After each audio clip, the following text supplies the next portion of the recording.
Hi friends, good morning. ఎలా ఉన్నారు? బాగున్నా. నేనైతే బాగున్నానండి. ఈరోజు చక్కగా సొరకాయ ఎగిరేసుకుందాం అనుకున్నాను. సొరకాయ తెప్పించానండి. చక్కగా లేతకాయ చక్కగా కాసిన పాలు పోసి ఉండదని ఆలోచనతో సొరకాయ తెప్పించి కూర చేద్దామండి. ఇప్పుడు సొరకాయ గీసేసుకొని ముక్కలు కోసేసుకుందాం ప్రజెంట్. తర్వాత కూర స్టార్ట్ చేసుకుందామండి. ఇదిగోండి సొరకాయ. చూసారు ఎంత పెద్ద కాయ? ఈ కాయ మొత్తం కోసాక చిన్న కూర దాకలకు వస్తాయండి ముక్కలు. అంతా వాటరే కాబట్టి తొందరగా ఇది అయిపోతుందండి. సొరకాయ కూడా తీపి ఉంటుంది కాబట్టి ఒక్కటే ఉల్లిపాయ వేసుకుందామండి. పచ్చిమిరకాయలు మాత్రం కారం వేయకుండా మరిన్ని పచ్చిమిరకాయలు వేసేసుకుందామండి. దానికి కావాల్సినంత కరివేపాకు చక్కగా. ఇప్పుడు పచ్చిమిరకాయలు ఉల్లిపాయలు చక్కగా సొరకాయ ముక్కలు కోసి కూర చేసేసుకుందామండి.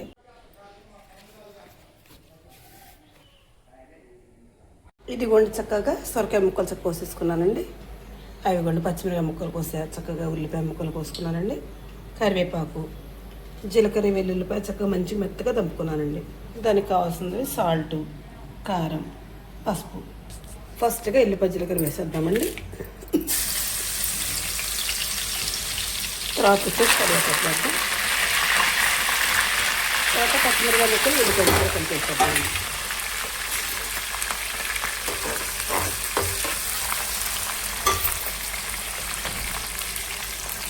చక్కగా ఇప్పుడు సన్న మంట మీద వేగవచ్చుకుందాం దీన్ని.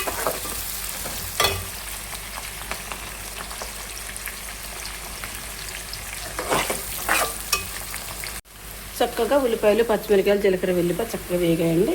ఇప్పుడు చక్కగా ముక్కలు వేసేసుకుందాం.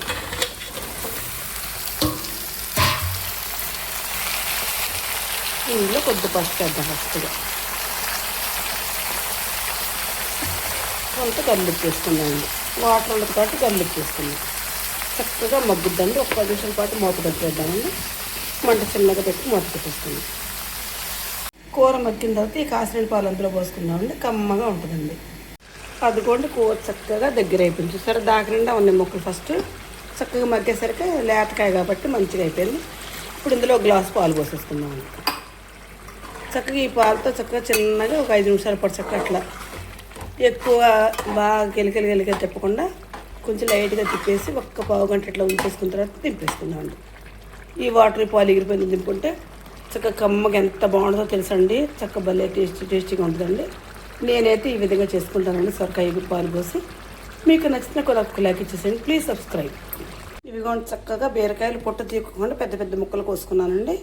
పచ్చిమిరకాయలు తొడలు తీసుకుని రెడీగా ఉంచుకున్నాను. చక్కగా ఈ పచ్చిమిరకాయలతో పాటు చక్కగా కొద్దిగా ఆయిల్ వేసుకొని ఈ బీరకాయ ముక్కలు కూడా ఇందులో వేసేసి చక్కగా చిన్న మంట మీద మగ్గరించుకుంటే చక్కగా దగ్గర పడిపోయి చక్కగా గుజ్జుగా మగ్గిపోతాయండి. మగ్గిన తర్వాత అప్పుడు మనం కొద్దిగా పసుపు, గల్లుప్పు, జీలకర్ర, వెల్లిపాయ వేసి మిక్సీ పెట్టేసుకొని తాలింపు పెట్టేసుకుందామండి.